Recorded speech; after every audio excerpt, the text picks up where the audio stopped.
नमस्कार दोस्तों, GNS news में आपका स्वागत है। हर उपयोगी जानकारी और काम की खबर से अपडेट रहने के लिए अभी सब्सक्राइब करें हमारे चैनल को और साथ में बेल आइकन भी प्रेस कर ले और वीडियो को ज्यादा से ज्यादा दोस्तों में शेयर करें। तो चलिए बढ़ते हैं खबरों की ओर।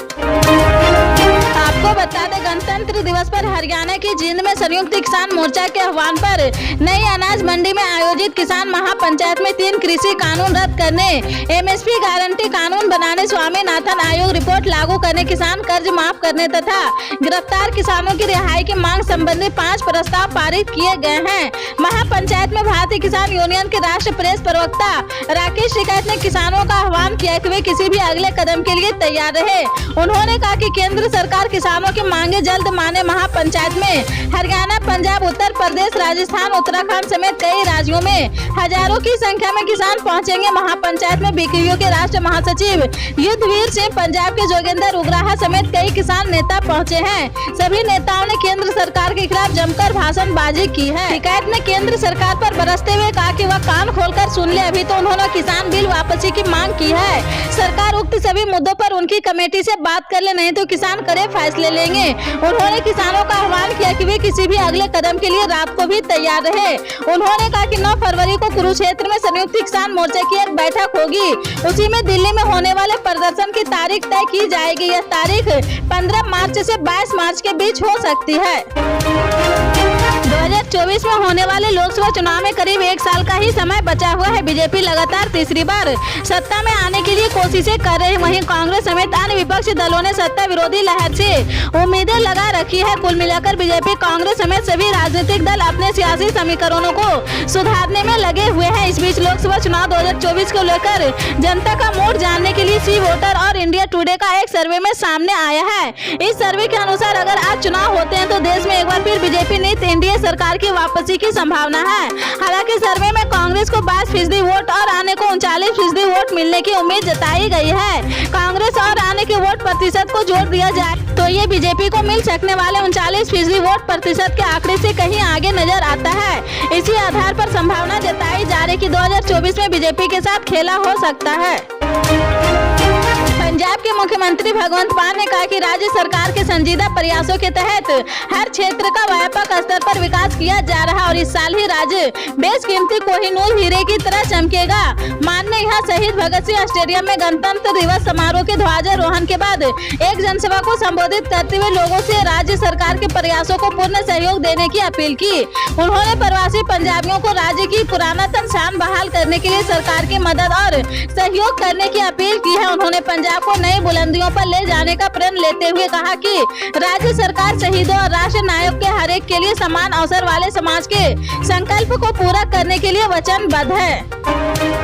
केरल सरकार ने उच्चतम न्यायालय के आदेश पर राज्य में क्षति की भरपाई के लिए प्रतिबंधित कट्टरवादी संगठन पॉपुलर फ्रंट ऑफ इंडिया के सदस्यों की संपत्ति जब्त कर ली है। इसको लेकर social democratic party of India ने गिरफ्तार हुए पीएफआई कार्यकर्ताओं के समर्थन में अपनी आवाज उठाई है। कोची में एक जनसभा को संबोधित करते हुए एसडीपीआई के राष्ट्रीय अध्यक्ष एमके फैसी ने गुरुवार को कहा कि राजस्व वसूली प्रक्रिया के कारण कोई भी बेघर नहीं होगा। फैसी ने लोगों को संबोधित करते हुए कहा है, जो लोग संपत्तियों की जब्ती पर खुशियां मना रहे हैं उनसे कहना चाहूंगा कि जब तक एसडीपीआई कार्यकर्ताएं जीवित है कोई भी बेघर नहीं होगा।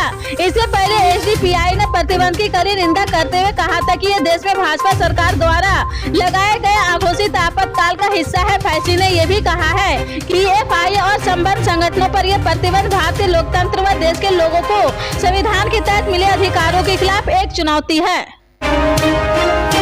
गुजरात दंगों को लेकर बनी बीबीसी की documentary India the Modi question को लेकर विवाद थम नहीं रहा। विवादित डॉक्यूमेंट्री पर प्रतिबंध के बावजूद विभिन्न राज्यों और यूनिवर्सिटी में इसकी स्क्रीन कराई जा रही। दिल्ली से केरल तक डॉक्यूमेंट्री को लेकर बवाल हो रहा। हैदराबाद यूनिवर्सिटी, जवाहरलाल नेहरू विश्वविद्यालय और जामिया यूनिवर्सिटी में भी इसको लेकर जमकर हंगामा हुआ है। केंद्र सरकार बीबीसी की विवादित डॉक्यूमेंट्री पर प्रतिबंध लगा चुकी है। इसके बावजूद बीते गुरुवार को इसकी स्क्रीनिंग जेएनयू में कराई गई थी। आरोप है कि इस दौरान बिजली काट दी गई है और इंटरनेट सेवा बाधित की गई है। इसके विरोध में छात्र संघ ने प्रदर्शन किया है। प्रदर्शन में वामपंथी छात्र संगठन, वामपंथी दल, स्टूडेंट फेडरेशन ऑफ इंडिया और आयशा के सदस्य शामिल रहे। इस दौरान जमकर बवाल हुआ है। जेएनयू प्रशासन इसकी स्क्रीन पर पहले ही रोक लगा चुका था। प्रधानमंत्री प्रधानमंत्री नरेंद्र मोदी ने दिल्ली में परीक्षा पर चर्चा 2023 के छठे संस्करण के दौरान छात्रों, शिक्षकों और अभिभावकों के साथ बातचीत की है। इस दौरान उन्होंने छात्रों को सफलता का मंत्र दिया है और अभिभावकों को कुछ भी जरूरी सलाह दी है। आइए जानते हैं कि कार्यक्रम के दौरान पीएम मोदी के संबोधन की बड़ी बातें। पीएम मोदी ने कहा कि परीक्षा में चर्चा मेरी भी परीक्षा है और देश के कोटि विद्यार्थी मेरी परीक्षा ले रहे हैं। मुझे ये परीक्षा देने में आनंद आता है। परिवारों को अपने बच्चों से उम्मीदें होना स्वाभाविक है, लेकिन अगर यह सिर्फ सामाजिक स्थिति बनाए रखने के लिए तो यह खतरनाक हो सकता है। उन्होंने कहा कि सिर्फ परीक्षा के लिए नहीं, वैसे भी जीवन में हमें समय के प्रबंधन के प्रति जागरूक रहना चाहिए। काम का ढेर इसलिए हो जाता है क्योंकि समय पर उसे नहीं किया है। काम करने की कभी थकान नहीं होती है, काम करने से संतोष होता है, काम न करने से थकान होती है। इतना काम बचा है। कांग्रेस नेता राहुल गांधी के नेतृत्व में निकाली जा रही भारत जोड़ो यात्रा शुक्रवार को सुबह जम्मू कश्मीर के बनिहाल से आगे घाटी बढ़ी है। इस दौरान बड़ी संख्या में तिरंगा थामे कांग्रेस कार्यकर्ता और नेता राहुल गांधी के साथ पदयात्रा करते नजर आए हैं। बनिहाल में जम्मू कश्मीर के पूर्व मुख्यमंत्री और नेशनल कॉन्फ्रेंस के अध्यक्ष उमर अब्दुल्ला भी भारत जोड़ो यात्रा में शामिल हुए हैं। राहुल की तरह सफेद टी शर्ट पहने उमर ने कॉन्फ्रेंस पार्टी के हजारों समर्थकों के साथ राहुल के साथ पदयात्रा में हिस्सा लिया है। श्रीनगर से 120 किलोमीटर की दूरी पर स्थित बनिहाल पहुंचने के बाद मीडिया से मुखातिब उमर ने कहा कि भारत जोड़ो यात्रा का मकसद राहुल गांधी की छवि सुधारना नहीं बल्कि देश के मौजूदा हालातों में बदलाव लाना है। उन्होंने कहा कि यह यात्रा में इसलिए शामिल हो रहा क्योंकि वह देश की छवि को लेकर ज्यादा चिंतित है।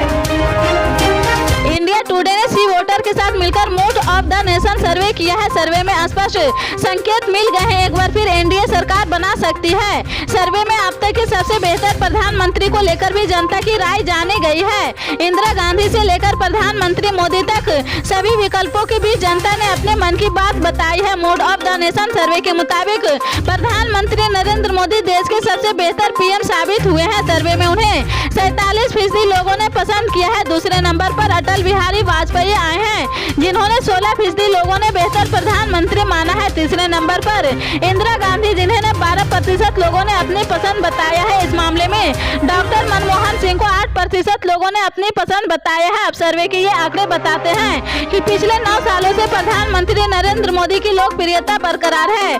जनता उन पर विश्वास दिखा रही है। अब ये विश्वास ही उनकी सरकार की एक बार फिर लोकसभा चुनाव में वापसी भी करवा सकता है। सर्वे के आंकड़े बताते कि अगर आज लोकसभा चुनाव हुए तो एनडीए को 298, यूपीए को 153 और अन्य को 92 सीटें मिलने की संभावना है।